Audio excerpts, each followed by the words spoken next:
मैं उत्तर प्रदेश के बुलंदशहर के सेवा योजन कार्यालय में मौजूद हूँ। आज यहाँ बेरोजगारों को रोजगार देने के लिए मेला लगाया गया था। यहाँ पर ग्रेजुएट लोग हैं, इंटर पास हैं और यहाँ इंटरव्यू देने के लिए लोग आए थे। खास बात यह है कि ग्रेजुएशन के बाद भी यहाँ सिक्योरिटी गार्ड के लिए यहाँ इंटरव्यू दिया है इन युवाओं ने। तो ऐसे में हालात आप समझ सकते हैं कि उत्तर प्रदेश में रोजगार के अवसर कितने हैं और कैसे हैं। क्या नाम है आपका? सर सूरज कौशल। सूरज, कितने पढ़े लिखे हुए हैं? सर मेरी qualification 10+2 polytechnic diploma plus BCA मतलब फाइनल ईयर है पूरी कंप्लीट सर। लेकिन यहाँ 4 जॉब अप्लाई हैं सिर्फ गार्ड के लिए और एक पुंखराज हेल्थ केयर में सर उसके लिए मैनेजर के लिए ये 9 मंथ के लिए रखेंगे। सिर्फ 10,000 सैलरी देंगे।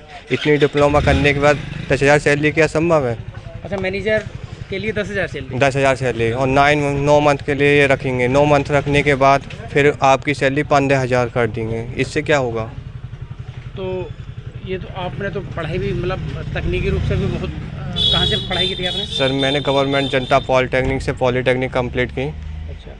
और जनता आदर्श इंटर कॉलेज से 10+2 कंप्लीट करने के बाद फिर मैंने BC महाराजा अग्रसेन से कंप्लीट की। अच्छा। और सर मैंने सुना कि यहाँ जॉब का मेला लग रहा है तो मैं आया। मैंने देखा सिर्फ 4 कंपनी ही हैं। 4 कंपनियों में सिर्फ 3 बुलंदशहर की हैं और 9,500 की वैकेंसी है जो अलीगढ़ के लिए।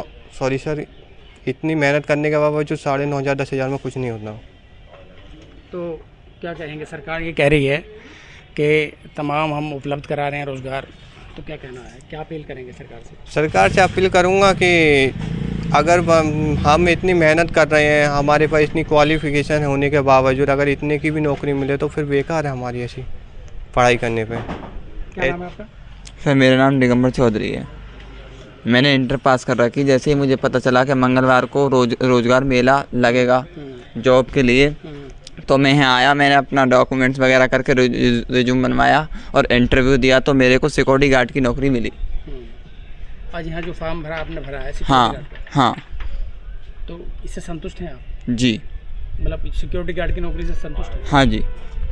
क्या नाम है आपका? गौरव कुमार शर्मा जी, कितने पढ़े हुए हैं? जी मैंने BSc कर रखे हैं। BSc जी। तो यहाँ पर जो आपका हुआ है इंटरव्यू, अभी इंटरव्यू हुआ नहीं है, होने वाला है। अब रिज्यूम लेने जा रहे थे अभी। अच्छा, रिज्यूम देने के लिए जा रहे थे। तो कौन से पद के लिए देना जा रहे थे? ये थे किसमें?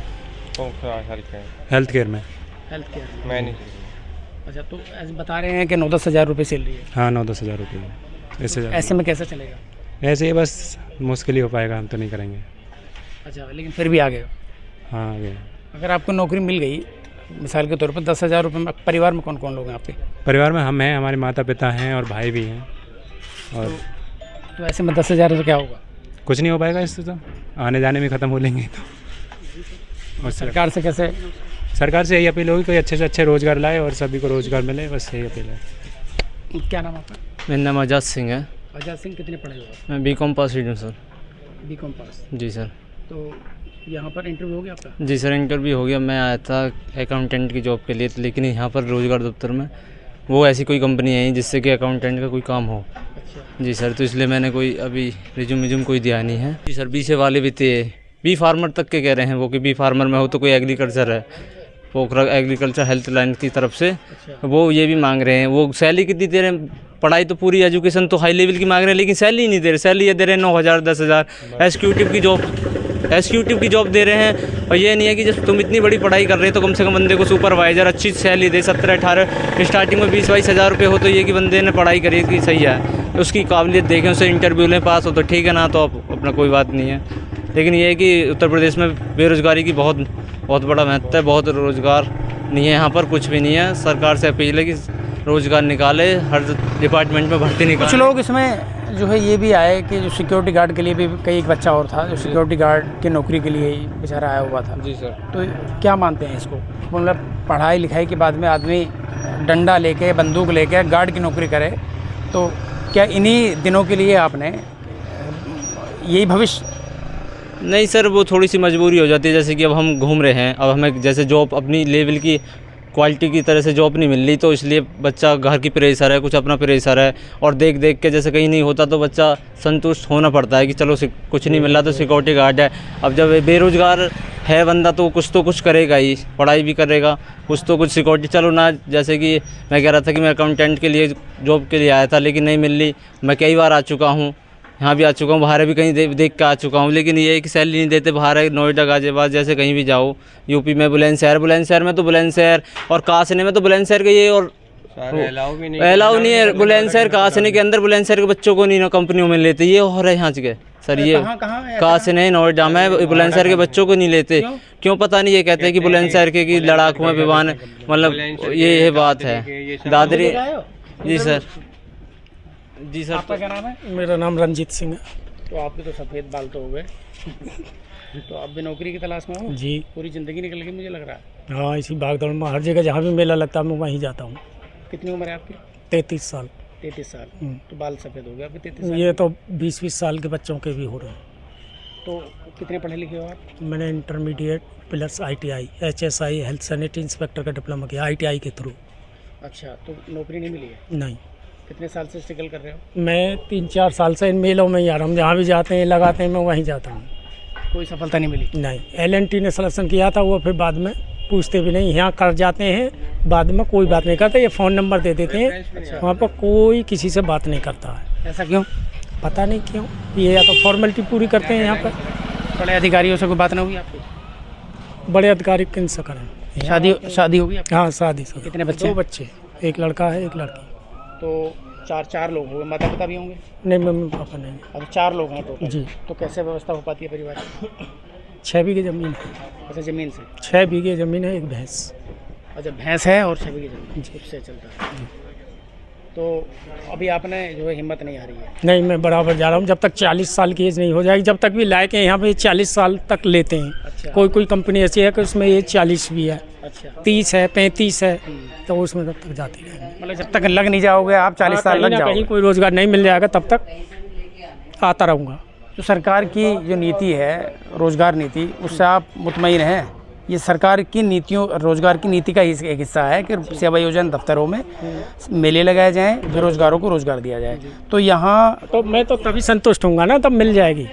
और मैं ज़्यादातर यहाँ पे लोगों से बातें करता हूँ, वो यही कहते हैं कि यहाँ तो फॉर्मेलिटी पूरी हो जाती है, बाद में कोई फ़ोन करता नहीं ना कोई पूछता। तो आता ही नहीं है। रिज्यूम आप भी सबमिट करके आए हैं, रेफरेंस आता नहीं है। रिज्यूम आप भी सबमिट करके आए तुम हैं? ये बताओ जी सर। भाई, तुमने BSc कर रखी है? आपने BSc कर रखी? सॉरी सर, BCA अच्छा, BCA फाइनल। BCA आपने कर रखा है? जी। तो जब आपने पढ़ाई शुरू की होगी या BCA में एडमिशन लिया होगा, जी। तो आपका क्या सपना था? सर, मेरा सपना था कि मैं आ जाओ। IT सेक्टर में एंट्री करूं, जिससे मैं सक्सेसफुल हो सकूं, पर एक भी मौका सक्सेसफुल नहीं हो रहा। कोशिश तो बहुत कर रहा हूं कि IT सेक्टर में सक्सेसफुल हो जाऊं। जगह जगह मैं भी जा रहा हूं, नोएडा में कंपनी और भी है, लेकिन कहते हैं कि बुलंदशहर क्यों नहीं ले पाएंगे, क्योंकि लोकल के बंदे को कोई अप्लाई नहीं करता, या तो उनके माइंड में शायद पुरानी अवधारणा हो, जो सोच रहे हैं, जैसे पुराने टाइम में बताते हैं ना कि नोएडा की कंडीशन थोड़ी ख़राब थी, वहाँ होते थे होर्डिंग, लेकिन प्रेजेंट टाइम में तो ऐसा मैंने सुना नहीं कि हर कोई बालक एक जैसा होता है। क्या आपका क्या नाम है? मेरा जितेंद्र कुमार नाम है और मैं सेल्स मैनेजर हूँ स्टार हेल्थ इंश्योरेंस में। और मैं रोज जी सर। तो यहाँ आपका स्टॉल लगाया क्या? हाँ, रोजगारी के लिए स्टॉल ले गए थे। अच्छा, क्या? और साथियों को जोड़ रहे हैं, प्रयास कर रहे हैं। LIC में भी जुड़ सकते हैं और हेल्थ इंश्योरेंस में भी जुड़ सकते हैं, काम कर सकते हैं। नॉर्मली क्या कि ऑफिस वर्क जो है, एक कंप्यूटर को एक बंदा संभाल सकता है, तो हर जगह ऑफिस इतने खुले हुए नहीं है, चीज़ें नहीं है, लेकिन फील्ड में जितना जाएंगे इतना वर्क कर सकते हैं, कोई बाउंडेशन नहीं है। और अनलिमिट क्षेत्र है, अनलिमिट इनकम है। एक बार जिसके इंश्योरेंस कर दिया। इनकम कहाँ है यार? आप 1000 रुपये दे रहे हो? नहीं, हेल्थ इंश्योरेंस इसमें LIC में और हेल्थ इंश्योरेंस कहाँ है, कहाँ पर है सर? अनलिमिट इनकम है यार। मैनेजर एक बिजनेस 1000 रुपये दे रहे हो, तुम कह रहे हो अनलिमिटेड। भर के लिए बात कर रहे हो सर? नॉर्मली क्या है कि मैं इंश्योरेंस तुम 9.5 दे रहे हो, 9-9.5 कह रहे हो अनलिमिटेड स्तर। इंश्योरेंस सेक्टर में बता रहा हूँ सर। इंश्योरेंस मैं ये नहीं कि वहाँ पर तुमसे बता रहा हूँ। मैंने आपने एक क्वेश्चन करा था कि आपने इंस्टॉल लगाया है, किस चीज़ का लगाया है? मैंने LIC का लगाया, तो LIC की रिगार्डिंग बता सकता हूँ सर? आपके यहाँ आवेदन आए 1-2? हाँ, चीज़ें आ रही हैं सर। कितने आवेदन आए? मेरे साथ में जो जुड़े हुए हैं 127 साथी जुड़े हुए हैं। आपके तो चैन है, आपके तो चैन 125 साथी जुड़े हुए हैं और बड़े भाई LIC में डेवलपमेंट ऑफिसर हैं, उनके साथ भी नियर अबाउट 100 साथी जुड़े हुए हैं। तो आप भी आए थे यहाँ क्या? जी आया था, पर मेरे कोई सेटिस्फेक्शन नहीं मिला यहाँ। क्या नाम है आपका? मेरा नाम यशवंत शर्मा है। शर्मा जी, ये बताओ जी, वोट किसे दिया तुमने? वोट तो जिसे दिया, आप क्या बताएं, अगर बता देंगे तो वो जेल करा देंगे, अगर मैं कुछ उनके खिलाफ बोलता हूँ तो हो सके पाकिस्तानी भी घोषित कर दें। और जो उनके खिलाफ बोलेगा, अगर कुछ भी हो सकता है कहने, मतलब इस वजह से तो हम कह नहीं सकते। पाकिस्तानी भी घोषित कर सकते हैं? हाँ बिल्कुल, वो कर सकते हैं। क्यों? बहुतों के साथ हुआ है ऐसा। ऐसा कैसे? अरे सर, अब तुम ये बताओ कितने पढ़े हो? मैं सर पढ़ाई लिखाई अब सब बेकार है। बेकार तो नहीं मैं है। BCA B.Ed हूँ। अगर कुछ नहीं मिलेगा तो आपकी शिक्षा आपको संस्कार तो देगी ही देगी। चलो देखते हैं, दे रही है वो तो। आपको जीने का तरीका तो बताएगी शिक्षा। जी, मैं BCA B.Ed हूँ। BCA B.Ed हाँ। यहाँ किस चीज़ के लिए आए थे आप? यहाँ पे ऐसा ही ऑनलाइन उन्होंने मैसेज भेजा था कि ऐसे ऐसे रोजगार मेला लग रहा है, पर उसमें ये नहीं इन्होंने डिक्लेयर किया कि कौन कौन सी कंपनी आ रही है। अच्छा, वो यहीं पे आगे पता चला है। तो इसमें पता चला एक तो सिक्योरिटी गार्ड वाली है। अच्छा। तो सिक्योरिटी गार्ड वाले वो बता रहे हैं कि 12-14 हज़ार रुपये देंगे 8 घंटे के, और नहीं 6 महीने की ट्रेनिंग नहीं बताया उन्होंने, बताया 6 दिन की ट्रेनिंग। 6 दिन की ट्रेनिंग होगी, जिसके लिए वो 3,000 रुपये ड्रेस का चार्ज कर रहे हैं। वो ट्रेनिंग खत्म होने के बाद होगी। और कभी कभी ऐसा होता है यहाँ पे कुछ और बताया जाता है, जब हम घर पे चले जाते हैं तो वहाँ से पैसे की डिमांड होती है, घर पे फ़ोन आता है, घर पे फ़ोन आता है, वो पैसे की डिमांड होती है। और कभी कभी ऐसा भी होता है कि यहाँ से तो सिलेक्शन करके ले जाते हैं, पर कॉल वॉल कुछ नहीं आता है। अच्छा, ऐसा होता है, एज ए फॉर्मेलिटी बस फॉर्मेलिटी है और कुछ नहीं है। तो यार आप B.Ed हो तो आपको शिक्षक बनना चाहिए था। अब तो B.Ed का तो अभी देख लो, अभी कहा तो है सुप्रीम कोर्ट ने, मट्टी खराब कर दी B.Ed की तो इस बार से। उन्होंने बता दिया प्राइमरी लेवल के लायक नहीं है हम, B.Ed का मट्टी खराब कर दी उन्होंने। अच्छा, आप ये बताओ, आप सरकार की जो रोजगार की नीति है उससे मुतमईन है, सेटिस्फाइड? अरे सर, मैंने अभी आपको इससे पहले ही बताया था। बता दो। अगर मैं कुछ बोलता हूँ, कहने का मतलब है हम कुछ बोल नहीं सकते। अरे लोकतंत्र है सर। एक और है आपके जैसा ही, वो क्या नाम है, जानते हो कि बिहार का वो क्या नाम है उसका, वो भी बहुत मनीष कश्यप, वो देखा है अभी कुछ दिन तक वो आया नहीं है, अभी तमिलनाडु की जेल में बंद है। वो क्यों बंद है? सच बोल रहा है इसलिए बंद है, और जो सच बोलेगा वो जेल में ही जाएगा। ये हकीकत बात है, जो सच बोलेगा वो जेल में जाएगा, और जेल में नहीं जाएगा तो दिखेगा नहीं भारत में, वो गायब ही हो जाएगा। ऐसा क्यों? बस सच बोल रहा, सच नहीं बोल सकते ना यहाँ पे, सच नहीं बोले, सच बोलेंगे उन्हें बुरा लगेगा, ये सच बोल रहा है। अभी मैंने आपका एग्जांपल दे दिया, मनीष कश्यप है, वो सच बोलता है, और सच बोलने का जो नतीजा वो भुगत रहा है, सच बोलने का वो नतीजा ही भुगत रहा है। अगर वो इनकी वाहवाही करता ना, तो आज मेरे को लगता है कि वो कहीं का एचओडी वेचओडी होता किसी चैनल का। तो सरकार को कोई आप मैं कुछ नहीं बोल सकता, कुछ अपील करना चाहिए? मैं कुछ नहीं बोल सकता उनके खिलाफ। जो भी अपील करी जाती है तो सक्सेसफुल होती नहीं है। हाँ, अपील। आपका क्या नाम है भैया? सर मेरा नाम कुलदीप है। कितने पढ़े लिखे हो आप? सर 10th प्लस 12th हैं। अच्छा, यहाँ कैसे? सर नौकरी की तलाश में आए हैं थोड़ा। मिली फिर? नहीं सर, अपनी अभी पसंद की कहीं मिल नहीं पा रही, जो हम मिल रही है ज़्यादातर फील्ड वर्क की मिल रही है, और उसके लिए बाइक वगैरह लाइसेंस होना चाहिए। वो हम पे ना तो गरीब आदमी है, ना तो बाइक है, ना लाइसेंस है। जमीन वमीन नहीं है, खेती किसानी? ना जी, ना जी, कुछ नहीं है। कितने परिवार में कितने सदस्य हैं? सर हम 2 भाई 2 बहन हैं, फादर है हमारे और माता पिता हैं, सारे लोग आए हैं सर। देखा अभी, और मेरे लायक अभी कुछ नहीं, आगे फिर ट्राई करते हैं आगे। सिक्योरिटी गार्ड के बता रहे हैं? सर सिक्योरिटी गार्ड के लिए हाइट तो नहीं है, हाइट मांग रहे हैं उसमें। तुम्हारी हाइट नहीं है? बताओ सर। सही कह रहे हो। हाँ सर, तुम्हारी हाइट नहीं है, लेकिन अरे तो क्या कहेंगे सर देखा जाए तो मतलब लिखाई को आप किस मतलब देखो जो आप आज पढ़ाई लिखाई जी, नेता जो लोग जी। हैं, उनको ना पढ़ाई चाहिए, ना लिखाई चाहिए, कुछ नहीं चाहिए, ना हाइट चाहिए। तुम हाइट पे अटक गए, कहाँ? वो 4 फीट का भी चलेगा हाँ जी। नेता? नहीं तो पढ़ाई की तुम आज की डेट तुम्हारे में लिए मानक बना दिए कि तुम जो है 72 सेंटीमीटर होनी जी, चाहिए हाँ तुम्हारी जी। लंबाई, 172 सेंटीमीटर जी, उतनी होनी चाहिए, और नेता 4 फीट का भी चल जाएगा। 4 चल जाएगा। तो क्या कहोगे इस पर? इसमें सर जो है ठीक है, गरीब आदमी के लिए तो ना हो वो भी अच्छा, और हो वो भी अच्छा है ना। इसके लिए भी नियम कानून लागू होने चाहिए, नेताओं के लिए भी।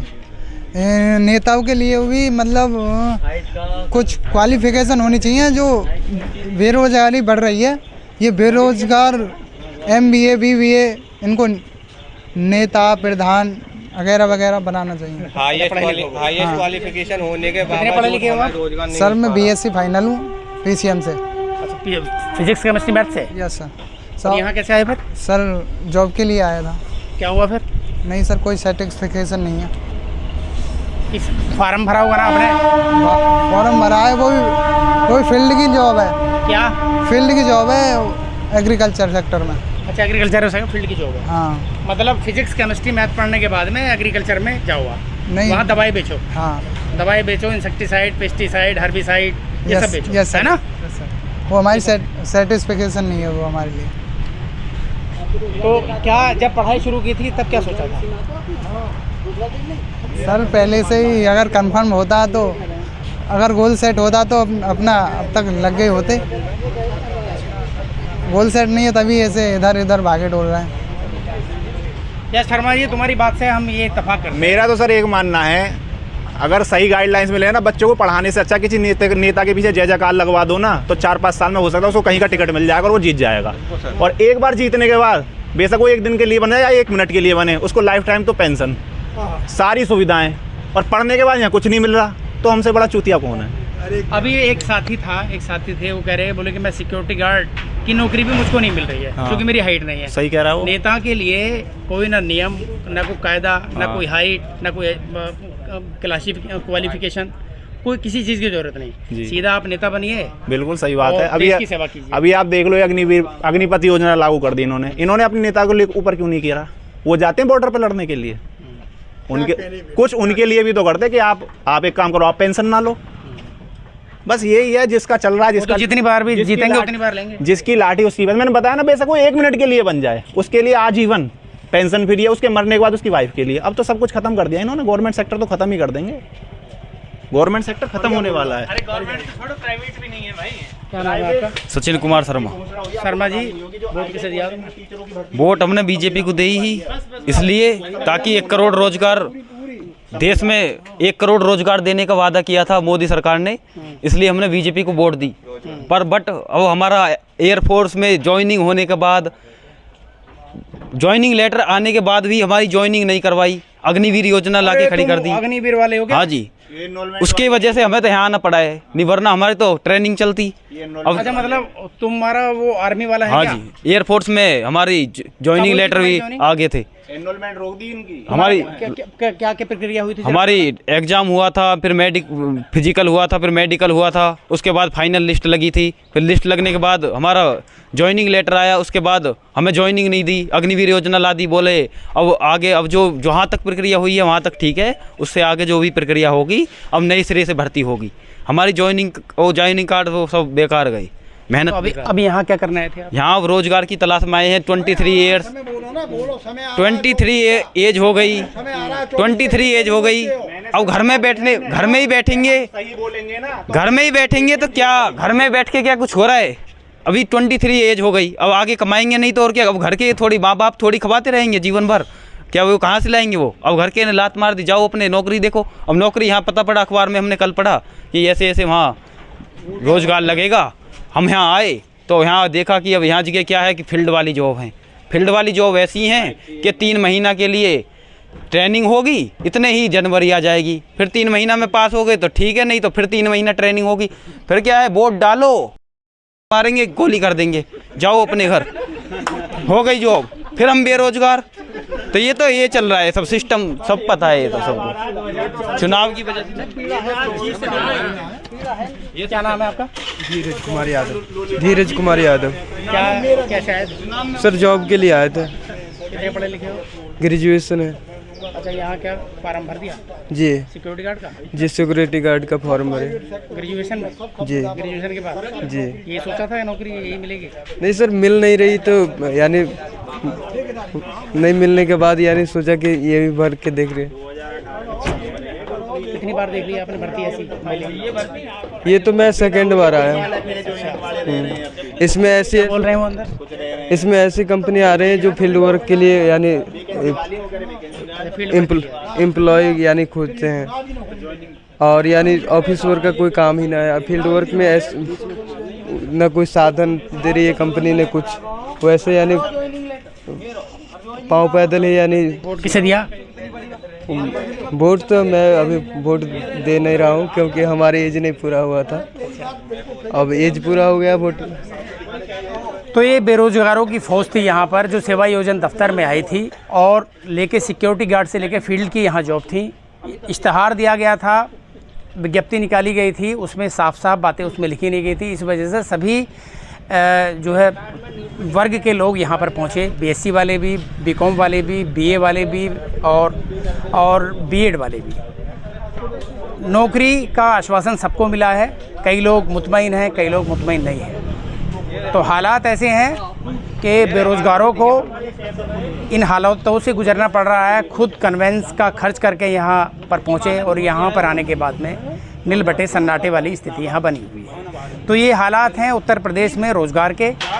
हाकिम और हुक्मरानों को सोचना होगा कि आखिर ये युवा पीढ़ी अगर रोज़गार नहीं मिलेगा तो किस ओर जाएगी, अपराध की ओर जाएगी, देश की तरक्की में अपना योगदान देगी। अगर रोज़गार नहीं मिलेगा तो ये हुक्मरानों को सोचने की ज़रूरत है। और आगे लोकसभा चुनाव भी आने वाले हैं और सबसे बड़ी ताकत भारत की यही युवा वर्ग है। अगर इस युवा वर्ग पर ध्यान नहीं दिया गया तो सरकार को कहीं ना कहीं खामियाजा भी भुगतना पड़ेगा। शाहनवाज चौधरी, न्यूज़ 24, बुलंदशहर।